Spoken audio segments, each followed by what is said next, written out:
Hello, good afternoon, and welcome to, what are we up to now? The fifth week of the Friday Social Hour, brought to you by the First Year Experience.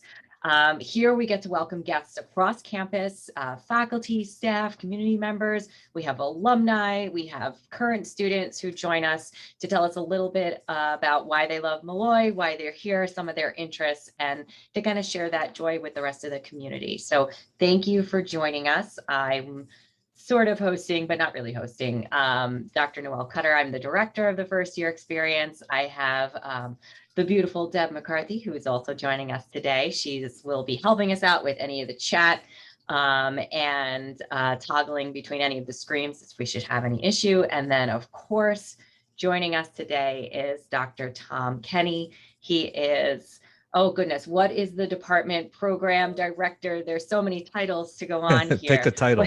But I do know he's an associate professor, and I do know he's going to be talking about the podcast, the media studio. So actually next year, maybe we should jump into the podcast studio to make this more of a fun event here, but also face-to-face would be awesome too. So I'm going to let Dr. Kenny talk to us, and please, again, feel free to jump off of mute and to put your cameras on.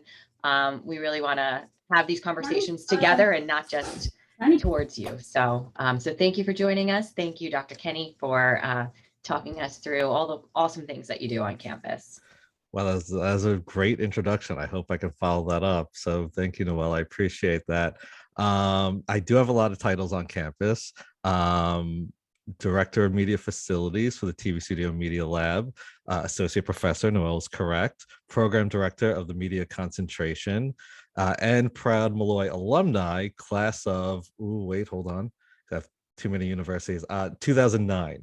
So yes, I'm proud. Can I say a Molloy University alum, or do I still have to use Molloy College? I don't know. Yeah, I actually have that question too. I was like updating my CV. I'm like, do I put university? I'm an alumni too, but right. So yeah, I don't know. So Molloy's been a very big part of my life. I feel like I've been at Molloy forever, and I've never left. So I'm going to share my screen because, like I said, I have some pictures and stuff to share. And basically, today is just to tell you about the facility that I run, right? And a little bit about what I teach and, kind of dispel this myth of like, okay, the TV studio is just for communication students. Well, it's absolutely not. And I want to really talk about that today. If you don't know where the TV studio is and what I'm talking about, it is in the basement of Wilbur. There, if you go down to the basement, the athletics are to your right. And if you make a left, where used to be a lounge, which is now a prayer room, right after that is the TV studio.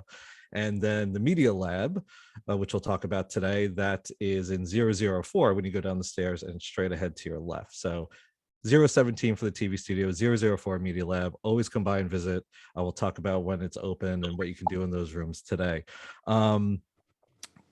I say that I wanted to spell that because there is not an industry today whatsoever that is not impacted by video in some way. I don't care if you're an education major, a bio major, in business. We'll start talking about that later when we open this up for discussion. You can use video in some way. So we'll talk about that a little bit more as we go through our facilities that you can work with on campus with me, right? I want you to work with me. So when you come to the TV studio and media lab, or if you're a comm major, there's three stages that like our students and anybody I work with in these rooms and these facilities, which is like so fun because it's getting to be creative and telling stories in the visual format outside of just always writing papers or and the first stage is what we do when you come to the TV studio or the lab is the pre-production part. Like we write a lot of scripts. We write a lot of scripts at all times. And when we are writing scripts, some can be very short. They could be 5-minute scripts, or they could be up to 30, 45 pages, these scripts. When you're watching a TV show, a script is like a page per minute, right? So that's kind of like our rule of thumb. So if you're watching, the new Lord of the Rings series and it's like 60 minutes long, well, it's 60 pages. It's simple as that. But pre-production is more than writing scripts for us. It's planning who's going to be the talent on set, who is going to be um where locations are we using, what kind of wardrobe do we need, what kind of props do we need. It's really all of like the planning coordination before we kind of enter the facilities and we reach the production part, which is the recording. The minute we record, we're in production. And the hard part about when you enter the TV studio is that you can't do it alone. Right? We've all seen the end of a movie, right? And if you've watched the latest Marvel movie and it hits the credits, and most of us stay to the end because we want to see that scene at the end so we know what's going to be set up for the next film. There's a lot of people hired for that job. I mean, so those credits last about 10, 15, 20 minutes sometimes because there's just a lot of individuals involved in the production. So when you come to our TV studio, you need at least 10 people involved with the production because there's so many functions. We have a director, we have somebody, 3 camera operators, we have somebody switching and editing it live, we have an audio engineer, we have somebody working on the lighting. So it's really a group atmosphere, which is great, right? It's a really big collaboration as we put this production together. And then when we enter the media lab, we're going to the post-production. That's like the video editing part where we're putting all of these puzzle pieces together. We have all these camera shots, and I'll show you a picture of what a video edit would look like. And very tedious, but very fun. But the great part about even when you enter the TV studio is that, and even whether you are a major or not major in communications, and we are all recording video every day on our phones, right? I mean, we're already training our eyes for it, and now we're just understanding the reasons why and how to put these stories together.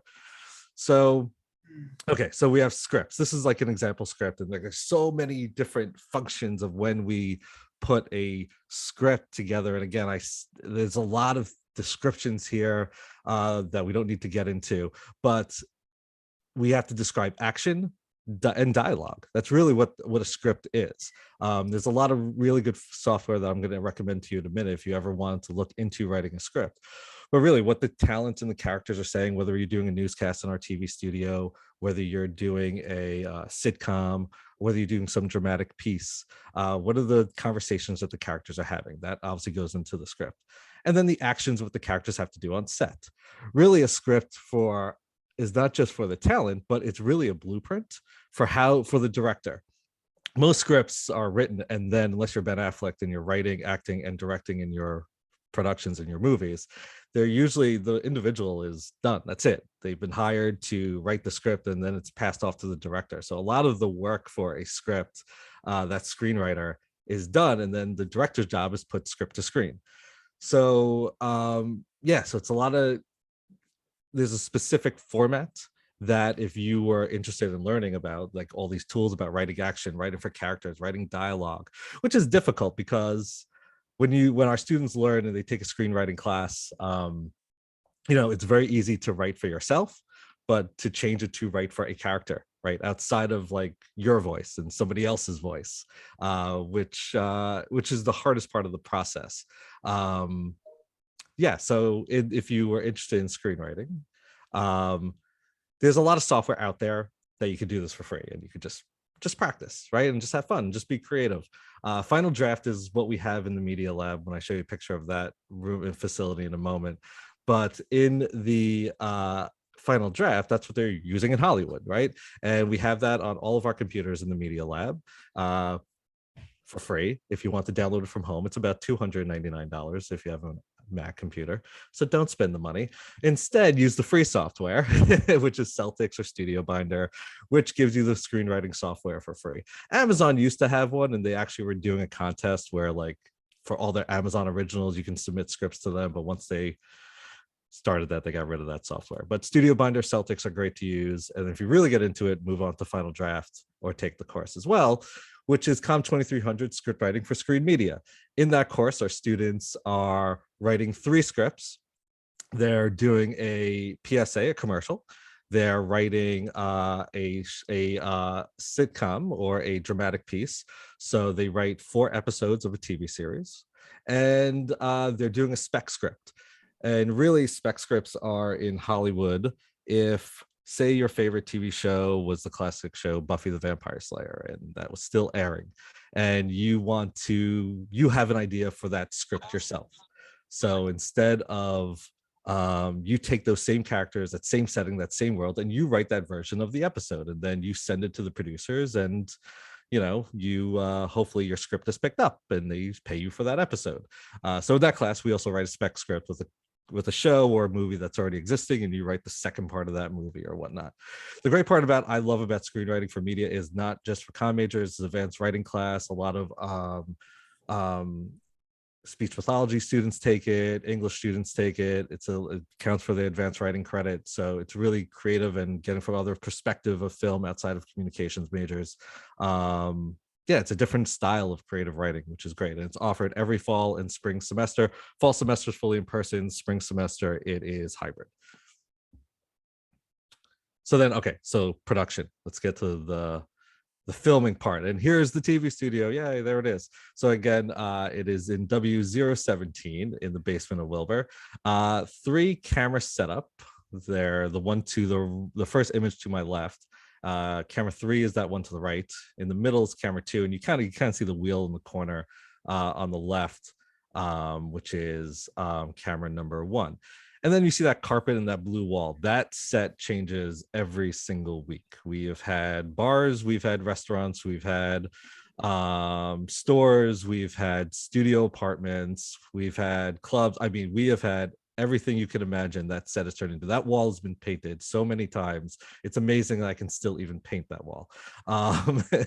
So the set will change pretty much by the week, and depending on the projects our students are doing, it might be a news show. So we have the table and the chairs for the anchors who are going to be on set, set up the lighting, and that's where the camera operators will be behind the camera. Right. So and we're recording from 3 angles at the very same time. And then on the picture to the right, that's with that camera to the right, you're kind of seeing that there's like a weird white wall. That's like that room is soundproofed, but it's not really soundproofed very good, because even the classrooms tell me all the time they can hear us when we're producing in that room all the time. So again, that room is for the camera operators to be in, and the talent who will be on set. And when you're becoming a camera operator, when you decide to work on a production in the TV studio, the 2 fundamental things we talk about if you're going to be in that room and you want to learn like how to use the camera, those big cameras. And those cameras, the cool things about those cameras is that those cameras can be on the tripod in those rooms, or we can take those cameras out of the tripods and go on location with them if we wanted. But camera shots and camera movements. So that's what we spend a lot of time on. If you decide to come to the room, I'd be like, okay, how do we create this? It's not the one thing about TV production, we don't just freestyle this. It's really a lot of planning before the production takes place. So if you had an idea that you want to come to the campus and come to a TV studio and work with myself and my assistant, we would spend time like, let's design this. What would the look be? What would the visuals be on screen? And we have that 3 camera setup that I'm pointing out. So that camera 2, the one to, if we're looking at that picture to the left, is going to get the wide shot. If there's 2 individuals on set, it's going to get both of those people at the very same time. That camera to the right, camera 3, is going to get the person standing to the left on set. And the camera number 1 is going to get the person to the right. So the great part about that is we can get every angle, as many angles as we want at the very same time with 3 cameras. Most TV shows today will have 4 or 5 cameras on set, just to get like pickups, audience reactions, if it's like a talk show, facial expressions and whatnot, just besides the dialogue and the action taking place on set. So, but camera shots, right? So we don't just take the camera and we don't just press record, you could practice this kind of stuff with your phone.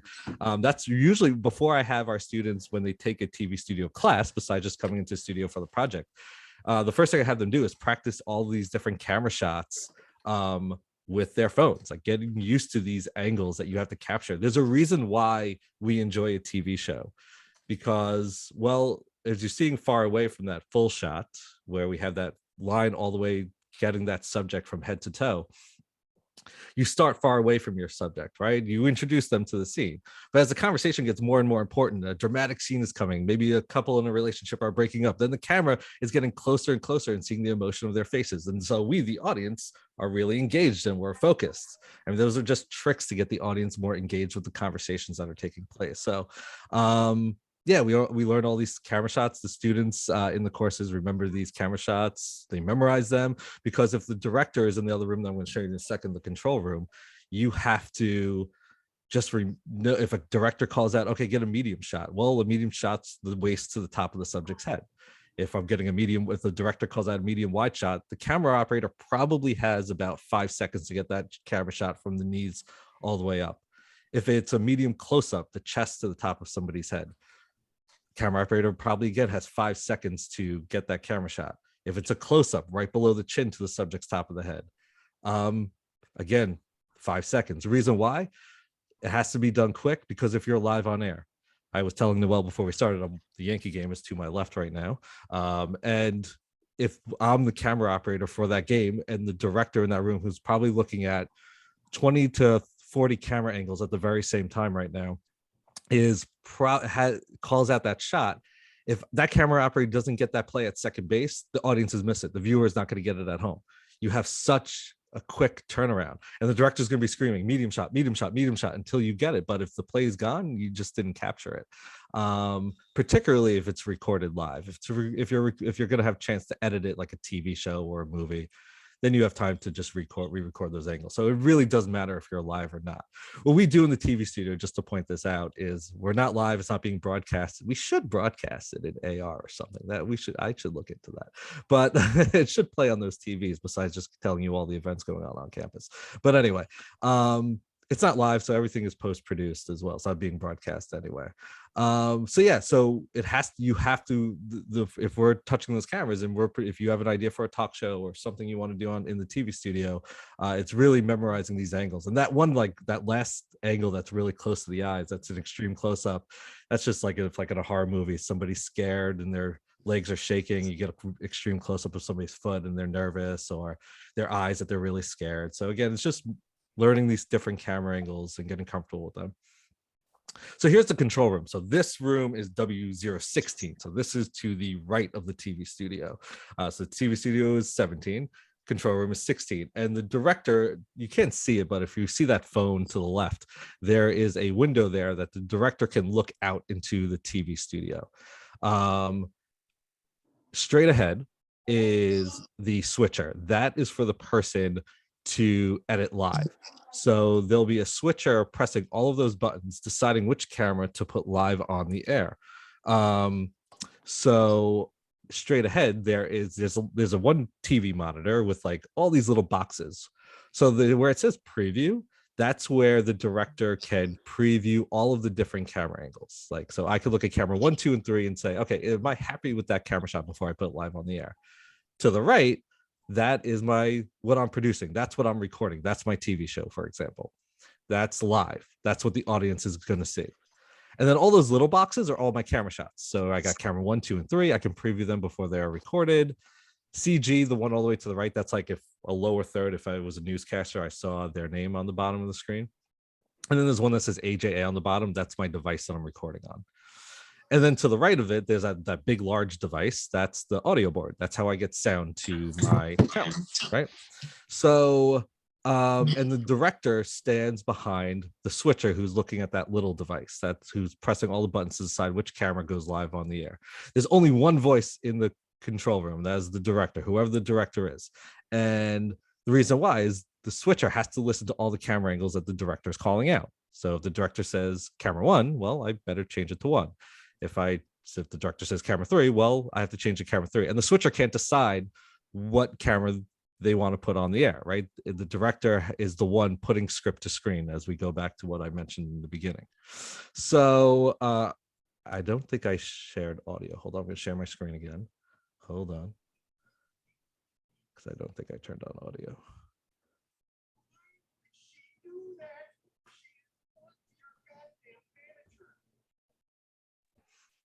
So here is my switcher. And with the switcher, you have two rows, what we call buses. And it's not like the yellow bus, but they just call them buses for same thing as buttons. Where that button is in red, whoever's operating that switcher, that's live on the air. And that yellow button is preview. And then there's that little toggle in black to the right. That's how I fade something. So if you see two images dissolve into one another, that's how I fade a picture live on the air. And then there's like buttons to the right where I can do picture in picture. I can take out, like, you've ever seen green screen and like the weather map behind the newscaster doing the weather person doing the weather that day. Then I want to delete that color green behind them. That's the keyer. I can control that there. So just to give you an idea of how the switcher work, here I am. That's me. And my TV studio and lab assistant, Julia, is going to be directing me, just to give you an idea of how this works. Take 1. Ready 2. Take 3.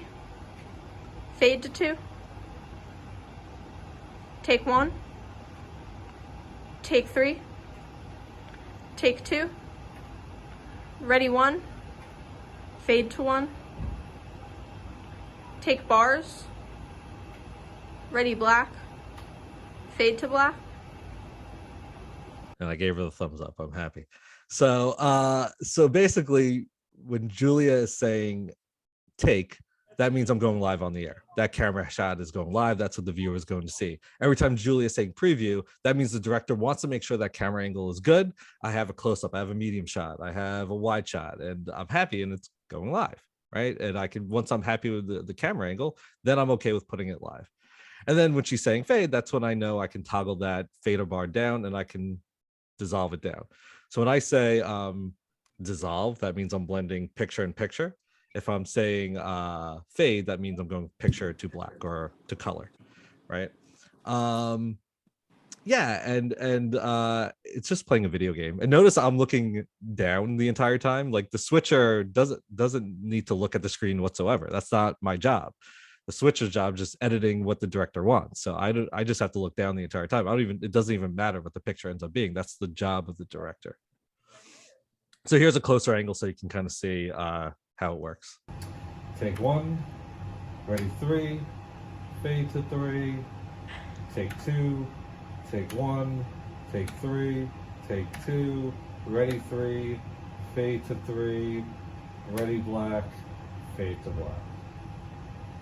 Apparently I fired Julia on that one, but notice I picked up the speed a little bit, and sometimes it goes really fast. If you're doing something like sports or like Dancing with the Stars, American Idol, well, it doesn't matter what it is. Like a lot of times the speed gets picked up and you might be asked to just really keep cutting and go faster and faster depending on how quick the action is going live on the air. It really just depends what's taking place on set. This is my CG, this is my graphics computer. That is right behind where you saw the audio board and the switcher. And that device, again, is where I make my graphics. So if you're watching News 12 or the news on CBS, NBC, Fox, whatever you're watching, that's where I make those titles and those different images as well that I can embed. And that gets sent to the switcher so that I can put that live on the air. And that little box to the left, that's what we record all of our programming on. And then I can bring that box to the media lab. And then from there, I can, edit my work together. Or if it's done, just put it live. If I'm producing something in the TV studio, notice I'm editing all those camera angles as one. I'm pretty much done with the show unless I have to clean it up. But if I'm recording something on location outside of the TV studio, then I would record it, really edit it into a story in the media lab. And then here's my audio board. So I have 16 channels of audio. So I can go up to technically 12 talent on set at the very same time. So where you see it on the bottom numbered 1, 2, 3, 4, 5, that means I plugged a talent to the audio board and they are live on set. 2 of those buttons, I'll call them for now, so they're really technically called mixers, but we'll call them buttons for now, are for the recording device. And then the other 2 are with sound, right? And then that red button is my master. If that's down, I can't hear anything. If that's up, I hear sound. So a lot of students are learning really to mix audio. And when I say mix audio is making sure that my talent can hear are even, right? No one's louder than the other.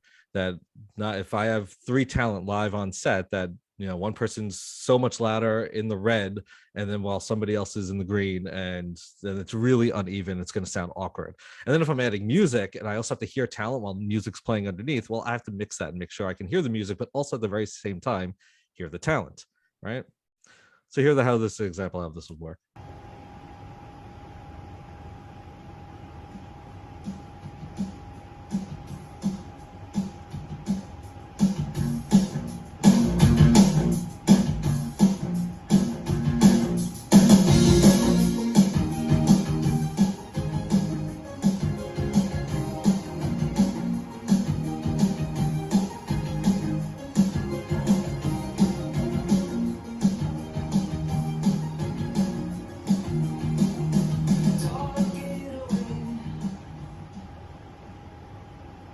Name that song in the chat. I'll give you a high five on campus when I see you. But anyway, so that master was controlling everything. I couldn't hear anything, and I was fading out the sound. Notice the two to the right, that's my music.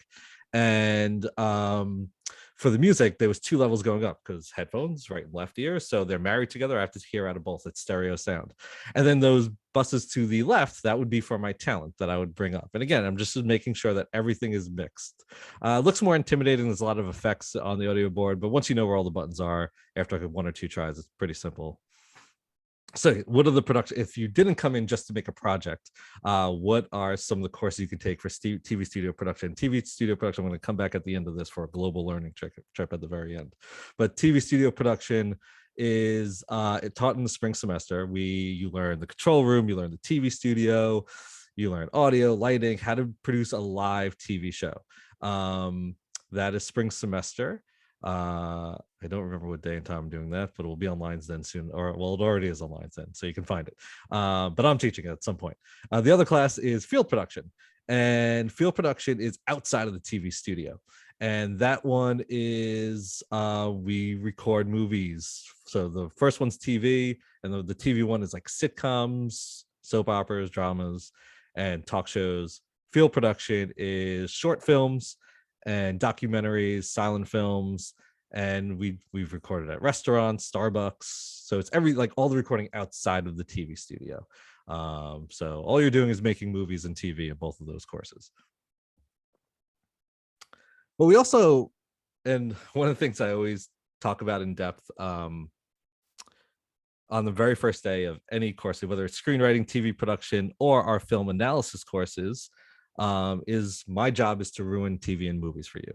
My wife knows the minute I start analyzing a movie, I don't like it. So when I start just like, not that I'm ripping it apart, but when I start just talking about the way that they're producing it, it's like, oh, you're bored, you're just not invested anymore. But really, we're breaking down what's happening. And so we have classes such as understanding TV, the art of screen media, serial television, more like modern Hulu, Netflix, Amazon Video type shows, and understanding like how is the construction of this put together? How is the structure of this? Why are things happening on the screen? How is a story being put together? So we have a lot of film analysis courses for that. And I want to give you kind of like a quick snippet. If you've seen the movie Black Swan, I don't know if you have, it came out in 2010 with Natalie Portman. Her transformation from the good to the evil, right? And also the family dynamic with that.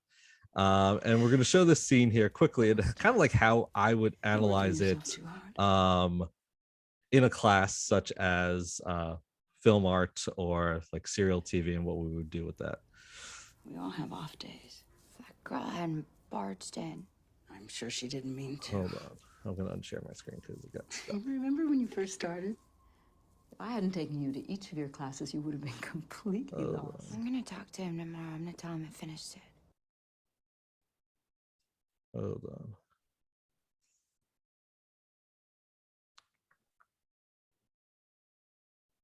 I'm gonna tell him I finished it. You don't need to lie.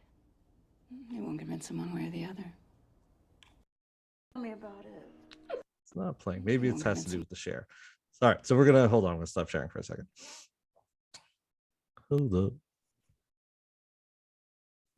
If not, I'm going to move on. That's a great scene. We can't move on. I know. But if it's getting stuck, every time I'm sharing, it's getting stuck. That's why. I know It's internet from home. But anyway, so I'm going to move on from it just because it's getting stuck every time. Every time I share it. Works when I don't share, but the minute I share, it gets stuck. So anyway, I digress. So how we would do it in a film analysis course would be we would break down. So in that scene, the mom is taking care of her, and we would look at things like what they're wearing, like what the talent is wearing. So Natalie Portman is wearing like pick clothing, so she's innocent. She's still being taken care of. The mom is wearing black and mourning her daughter from the struggling from being a successful dancer.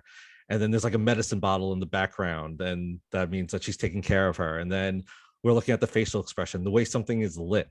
Also in that scene in the background, there's butterflies, well, as the wallpaper, but that's representing her transformation into the good swan to the evil swan. So like, it's not just the way that we structure and produce it, it's also the way that what are the visuals, the wardrobe, the lighting, the facial expressions of the talent put the story together, the music, all of that impacts what the visuals are. And a lot of our students have to think about that when they're putting their productions together. Okay, so I mentioned the media lab, and the media lab is in 004 again. And if we look at that picture to the right, that's our podcasting station. And then we have 24 iMacs for video editing. So when our students are done producing their project and what they've done in the TV studio or on location, they bring the footage in, we load it onto the computers to edit it. So here's Lauren at the podcast studio. We have a podcasting class, but then of course, even if you're just generally, our students are non-majors as well, if they're interested in producing podcasts, you can come to the studio, record them. We have partnership with Anchor as our host, and then all of our podcasts live on Spotify, and we put them on our website, and they're also on Apple Music. So we have a plethora of podcasts available that you can check out on our websites and listen to. And then Julia or I would help you kind of show you how to record. There's 6 microphones, so we have 6 individuals recording a podcast at the very same time in that room. The only thing, we just have to be careful with that room. That room is used as a classroom, so it's just work with myself and Julia when that room is available to record a podcast. So we've had podcasts about TV reaction shows, podcasts with alumni, people working in business, various different topics students create podcasts on based on their interests, which is fun. And then the last thing is post-production, video editing. So here's from the movie The Joker. That is what a video edit would look like. And that's what they're using on the video editing software. That is crazy, right? That is it's layers and layers and layers. That is probably about 1,000 camera shots or more for one scene, putting that story together. That is intertwining video, sound effects, music, special effects, green screening footage. And basically video editing is putting a puzzle together, right? And the construction of the film, right? And putting your story, that's really all that video editing is, putting the puzzle pieces together. So video editing software our students learn is Final Cut Pro, Avid, and Premiere Pro. In the video editing class that we have, you can get certified in the software, and that way our students, or if you're a non-major, can add that to your resume that you've gotten certified to as well. All of our student productions are on our website, conmolloy.com. Molloy.edu is great, but go to conmolloy.com. That's where we post our student productions, documentaries, short films, movies, whatever it might be, alumni videos, kind of get a taste of what our students are kind of working on, horror films, comedies, it's all there for you. So where are they now, right? Our students do get jobs. So the latest one yesterday, and that's why I added the picture of this, one of our students who just graduated last semester is going to be a production assistant on SNL coming up. So that's really exciting. One of our students is a producer at the Food Network. The Nickelodeon one is a student of ours. She's in charge of writing scripts for all the animated commercials. One of our students is the communication managers for Disney. But not all of our students are working at, and not everybody's going to win the Oscar. Not everybody's going to win the Emmy. But what our students have figured out, and what we help them with, is that it brings every businesses need video. Nonprofits need video. Like, there's so many organizations that need the video skills outside of it just necessarily being for television and film. So it kind of works both. So I ask you, how can you use the TV studio? You know, like how can you in what ways, if you are, oh, and Deborah, I'm going to give you a high five for getting a take on me. I just noticed that. How could you use the TV studio? Like if you're a bio major, how could you use the TV studio outside of just saying I want to make a movie for education? If you're, I mean, what ways could you, and you could put it in the chat, how could you use the TV studio?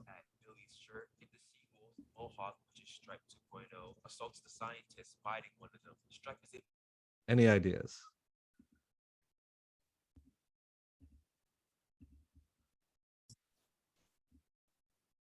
How can you use the TV studio in some ways outside of just making a movie or a TV production? Oh, Deb's got Deb, go for it, something. Deb. I think perhaps maybe they can use it in their research projects. Totally. Yeah. Yeah, absolutely. So I was thinking of that, but now, so we would have to come there, right? Like, Yeah. Yeah. So now, and I know you talked about like cameras coming offset. So Yeah. and I know we just saw Willow's project where she went around campus. Oh, sorry, yeah, Courtney's project, where she went around campus asking about what Molloy University meant. So oh yeah. So now, did that then come back to the TV studio? So yeah, you record. So in that, besides those 3 cameras, there's a stock room in the back. So we have about like 20 field cameras. So Courtney took those cameras, and then once you recorded that, you bring that to the lab to load the footage on the computer and then edit it. Yeah. So yeah, you can take cameras and go on location. If you had a research project that you just kind of mentioned, yeah, you can do that as well. We've had students who want to practice or record speeches or presentations for class come use the TV studio. We've had education students come in because they have some like video component before that they've come to the TV studio to use. Yeah, I mean, there's just a lot of projects within your courses that you can just use the facility outside of just making it a TV production. I want to do a drama or a talk show and kind of learn how to do that. You can absolutely use it for any coursework that it would apply to. And now, is that something that students have to book in advance? And what's the procedure? Oh, you just set me up for my next slide. No, oh, fantastic. Sorry, I we had no prior knowledge of this. I thought you did. So on our Instagram page, Julia Kramer, she is the TV studio and lab assistant. She will post every week with the lab hour. It changes. Obviously, there's courses in the room, and if we have specific recordings going on, but Julia will post the lab hours every week. This is what they were for last week. We tend to be closed Fridays, except for like if it's holidays or I mean like midterms or finals going on. But we're open Monday through Thursday. And we get later hours even as we go, as well as more student productions are being worked on. So that's what we kind of work on a week-to-week basis. So our Instagram page is Molloy DEPT for department. So if you follow us, you can kind of you'll know. And this is for not just the media lab. This is both for the media lab and for the TV studio. So you'll in between classes. Those are the rooms that I'm in. If I'm not at a faculty meeting or somewhere else, you'll find me there. And also, if I'm not there, Julia is in the room for you as well. Dr. Kenny, is there any clubs that students can get involved with? Yeah, that's an awesome question, Deborah.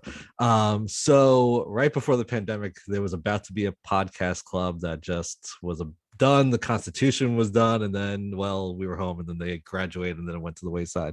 There are students in the process of working on a film club. I do know because they've talked to me about it. So that is currently being worked on, because students don't just want to be doing productions inside of the class. They want to be doing productions outside the coursework. So I do know there is a film club. Once I have more information, I can share that. And also as well, I always recommend, if you just want to learn to do photography or video on campus for campus events, Molloy Life Media is great. It's great to get involved with on campus, to do, learn to record this campus event. You do video editing.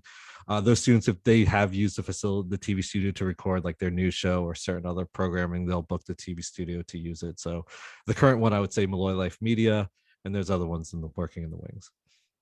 And now some of those courses that you mentioned, do any of them qualify for your either, I guess, writing or communications, general education courses that the students have to take? Yeah. So for there are certain gen ed courses, the TV studio production ones don't. So because of the technology aspect to it and being very project based, but the film analysis courses 100%. So if it's Awesome. the art of screen media, yes. If it's serial television, where we analyze Netflix television programming, Hulu programming, HBO Max programming, yes. Screenwriting does count. Understanding TV, where we watch classic television from 50s, 60s, 70s. So any of the studies courses, my social media course counts as a gen ed. Just the production courses don't. Nice. So I know students, you're coming into registration for next semester, so something to consider and certainly talk to your advisor about, or Dr. Kenny if you're interested in learning more about any of those courses. Yeah.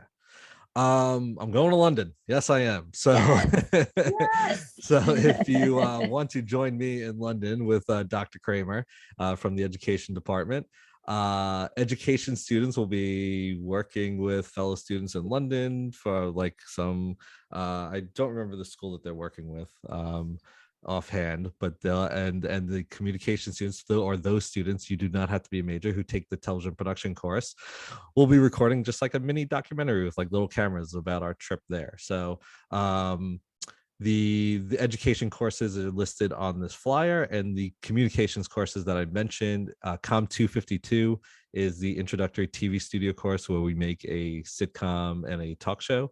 So that in that course, that counts for next semester. If you are unable with your schedule to take the education course or the TV studio course, you at least have to take the SAP study abroad 1 credit course to at least go. So that way, Linda and I can talk to you about equipment, like, and the process and traveling for the trip and whatnot. So more information, you can email myself or Linda, and we can share more. I mean, this is a great, end of some spring semester gift for yourself. We're going during the 4th of July here in America, which will not matter in London, No. but That's Trader's Day in England. Yeah, Come on. right. So we'll be going to the Harry Potter Museum out there. There's a lot of film museums, plus of course all the other important sites in London. So again, it's a great trip that we're excited for, that we're planning. And a good way for the disciplines to kind of combine together to record. I don't think we're going to be able to record at the school they're going to, but otherwise we'll be able to make a nice little piece while we're there. So you bring in cameras with you. Yeah, God bless me, right? Wow. But they're not going to be large, like not that camera that you saw in the picture. Mhm. Absolutely not. Just smaller cameras just to Gotcha. record with. But yeah, and obviously we're looking into the rules and regulations. Like in New York City, you can't put a tripod down on the street. So obviously we have to find out over in London what we are allowed and what we're not allowed to do overseas. So So Dr. Kenny, let me ask you again. The sure. students, any student can go. Yeah. As long as they take a one of these courses. Yeah, they're the ones in red. brochure Yeah. In red, right? Yep. And you don't have to be a communications or Nope. a new minor, No. medium, major. As Yeah. long as you take the SAP course, Yep. you can, so Totally. register Yeah. students. Yeah. Sounds like a great trip, right? Yeah, and I know it's filling up. I believe, was Kim a speaker yet already, Noelle? Yeah, last week. Oh, yeah. Yeah. Oh, well, right after. She emailed me, said this was perfect timing. So I know she had told me that there's already been over 40 students interested in reaching out about this trip. So it is become very popular. So if you are interested, plan ahead, show your interest. And like for the TV studio course, Com 252, outside of that class, being able to go on the trip. Students take that class for electives. I've had nursing students, business students, education students, all disciplines take that class just as a general elective if they're just interested in video. And again, going back to my discussion, outside of saying I want to go to London if I take 252, video skills, we're all using a camera in some way. Video is being infused in every job whatsoever. I mean, if you're an education major, there's video used in schools all the time and for classes and whatnot. I mean, everybody's using video in some way. So the skills that you learn in this class, yeah, maybe you're not going to make a major movie, maybe you're not going to make a TV production, but just having the skills in order to do it and do it professionally will really help you with your career moving forward. And then you get to go to London too on top of it. So Yeah, That's I, great. you know, I want to say too, as in research where we're going to conferences and we're making presentations, especially during the pandemic, just kind of having someone who's knowledgeable of how to make videos, edit videos, even just put your name at the bottom Yeah. of the screen. I mean, that made a huge difference in a presentation that I was giving, Yeah. which again leads to follow-up stuff for your work. So just yeah. absolutely. So it's so infused in every discipline that we have here. Right, exactly. The 352 number is just the advanced class. That means the student had already taken 252. So we're not trying to get them to not take the trip. So there's an advanced production course too, that those students who have taken the first one can go on the trip to as well. So yeah, email me if you have any question on that. Contact Kim over in Global Learning and kind of get more information there as well. Dr.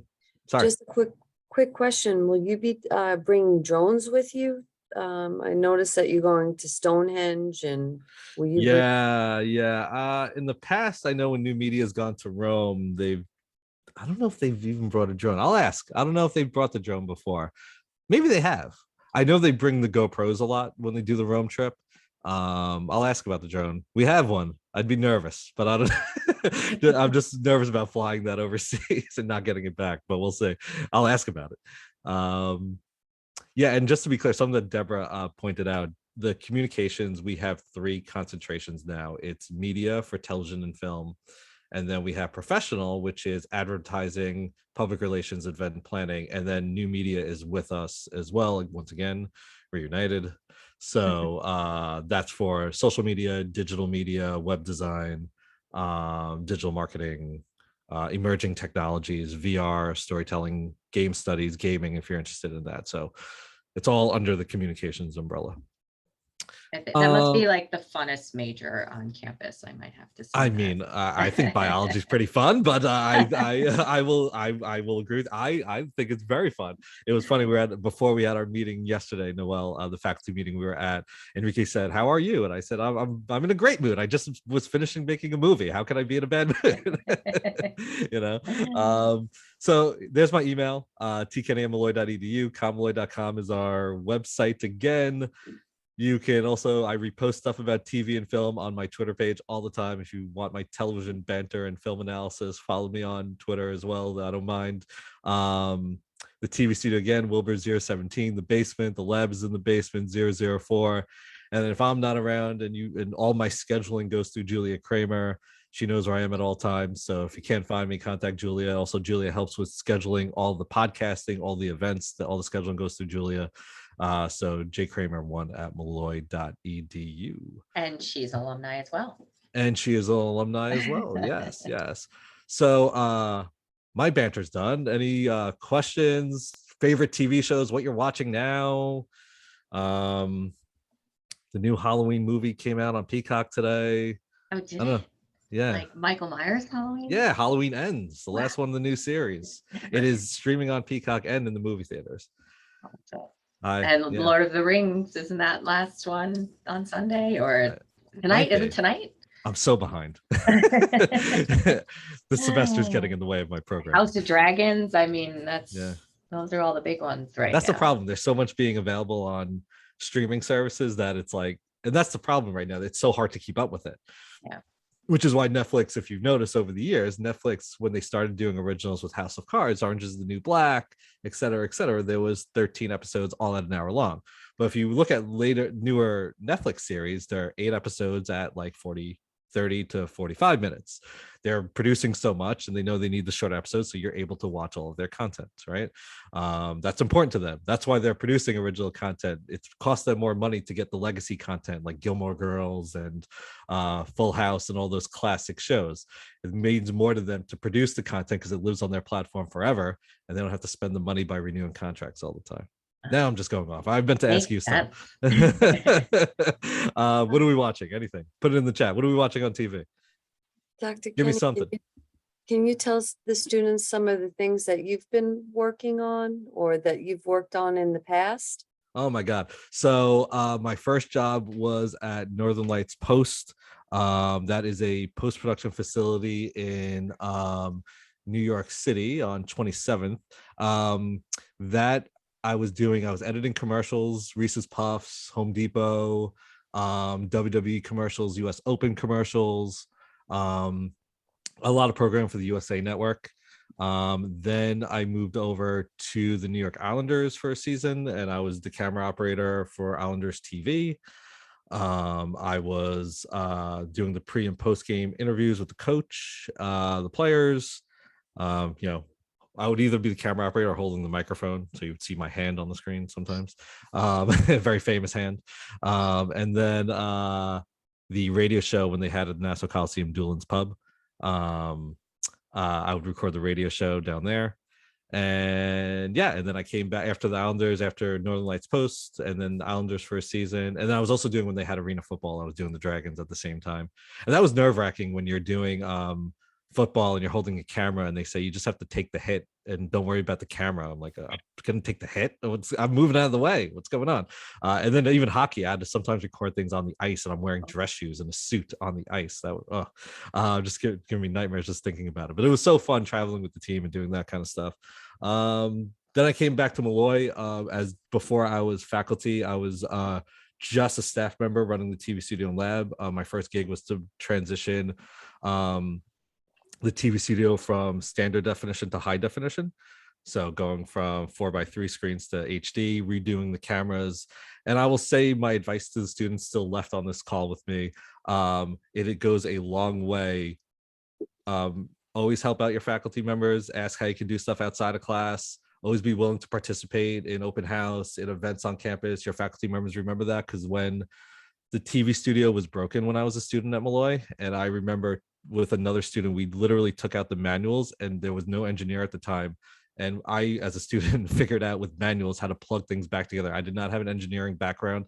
I wasn't there yet. I didn't have that knowledge of a TV studio yet, but I was just trying to make it work. And so my advice to you, no matter what your major is, be involved, help out where you can, because when it came time for a job and they were looking for somebody to, a lot of TV in the beginning was freelance, and I needed benefits at the time. And in Molloy, when they came calling for a full-time gig and they were thinking of somebody to run the TV studio, they thought of me because of all the helping out I did in putting the studio back together, and all the projects I would help out with. If there was a video project that a department needed help with, I'd raise my hand and I'd do it. If music therapy needed a video, I'd be like, all right, sure, I'll do the video with you. What do you need done? Right. So that just goes a long way, no matter what your major is. It goes a long way, particularly if, you're going to ask advice like, where should I go look for a job? Or, we remember those students who look for that. But currently, Deborah, I'm focusing on research, right? I'm doing a lot of writing. I just finished my manuscript for my next book. I have 2 textbooks out currently, Producing New and Digital Media, Your Guide to Savvy Use of the Web, that goes over on-demand television, viral videos, memes, the history of social media. So there's the first version and the second edition of that. The second edition came out in 2020. Manuscript for my dissertation being published was just submitted as a manuscript. And then I'm working on a history of streaming television textbook is my next one. That's already under contract, so I'm writing that. So I'm going back to the writing now, as I've gone the faculty route, but I am not done. There will be a sabbatical in the future at some point in my life where I go back to LA. I am a member of the TV Academy out in LA. I go every year for the faculty conference, and I get to vote on like the Emmys and Oscars, all that stuff. So I will go to LA again and work on projects, but right now the focus is on research and academics. But which is great, why I get so invested in the student projects, because that's where I get my creative outlet now while I'm doing other things to this, like my writing and my research now, and writing about television and analyzing television. I work on the creativity with the students. So yeah, if you're filming at a restaurant at 10 p.m. at night, I might be there with them filming, or I might be at Starbucks filming. Like I enjoy it every day. So what are we watching? Oh, Breaking Bad, classic. Classic, says the chemist in the room. Yes. Yeah. We use Breaking Bad all the time for our TV analysis. It's such a great show to break down structurally It was probably a show that kind of changed of how we look at current TV. If you like Breaking Bad, 24, Lost, when those shows happened nationally, kind of, because really what we watch on TV now is movies just chopped up into episodes. They're serials, they're hooks. We don't skip episodes. Like we're watching something that in a movie version just chopped up because they connect to each other. So yeah, but we'll talk about that if you take my class. We don't need to get into that now. I got 60 seconds left, I think. Anything else? Too many good shows on right now, so I think it's hard to pick. What are you watching, Noel? I just finished the Dahmer series on Netflix. Oh, that's gotten mixed yeah. reviews. Very Yeah. controversial. You know, it was all right. I think I would have preferred, by which I know they have the documentary, like the actual Yeah. interviews with him. The show was, you know, I don't know. I like some gore and some horror during October. Oh, so you will be watching the Halloween movie. It's like my favorite one. Oh, mine too. Awesome. Deborah, what are you watching? I just saw the Netflix show with Elvis, which I liked. It was that HBO Max? Yeah, it was done really well. I heard that was a great film. Yeah. It's in my list. Every weekend I plan on trying to watch it. Something comes up. So it was done very artistically, you know. Yeah, I heard it was very creative. Yeah, creatively. I think it will get nominated a couple of times coming up. I give it a thumbs up. It's a thumbs up. All right. Good film critic. Good film critic. All right. Well, the Yankees are tied now. They were winning 2-0. It's 2-2. So cool. Thank you. Yeah, thank awesome. you. Yes, thank you, Dr. Kenny, for joining us. I know we had some silent students on here, but certainly if you want to reach out to Dr. Kenny, he can just pop his email in the chat. I know he did share our slide. I will. We will be sharing this. I was going to call it a podcast. It's not a podcast. We will be sharing this social hour with your, I know. That's what I'd love to do that. We will be sharing this with your instructors. So feel free to rewatch it as often as you would like, and offer your ratings behind the scenes, I suppose, since we don't have really. Yeah, and if this does, I will take you up on doing this in person. Maybe next year, whenever you decide to put these on in person, these social events again. I think getting to TV studio and doing a little mini production together for a social hour would be great. Yeah, I think that is great. We should just film all of the weekly social hours. Do a podcast, one podcast a week. Quick, yeah. Dr. Kenny, do you have a lot of students that take communications as a minor? Did they try to take, totally. TV I don't know what the film? exact number is off the top of my head, but yeah, we offer the minors called film and television, and it's 15. I think it was lowered to 15. I could be wrong. Yeah, a lot of them are. A lot of them are, yeah. So it's 15 credits. One of the required courses is field production, the location one, and history and media is the other one. And there's one more required one, and then you take like 2 that's of your choice. Okay, so that's an option for the students. Yeah. Can give you a call or reach out to you. Please. All right. Yeah, I'll put it in the chat. You can find me at all times. I'm everywhere. I'm lucky if I ever get to go home on campus. Between the TV studio, faculty meetings, the lab, classes, is lucky. That's why there's a couch in the lab. Yeah. Well, we are past the 3:00 hour, so thank you for joining us. Thank you for those staying on. We're always happy to host our community guests. So thank you again, Dr. Kenny. Enjoy that Yankee game. I guess we're rooting for Yankees. So yeah, my thoughts are with the Mets if you're a Met fan. Well, everyone have a wonderful weekend. It's supposed to be beautiful, and join us again next week where we host another community member on our social hour. Who's next? That's a good question. I don't know. Who is next? Is it it's Dana? It's the student, it's Talita. Yes, the personal counseling center. Good one. Personal That's great. counseling center. Up Awesome. next Friday. So Up next please Friday. join us. All right, great. Yeah. Thanks, everyone. Thank Thanks, you. everyone. Bye. Great, Bye. great weekend.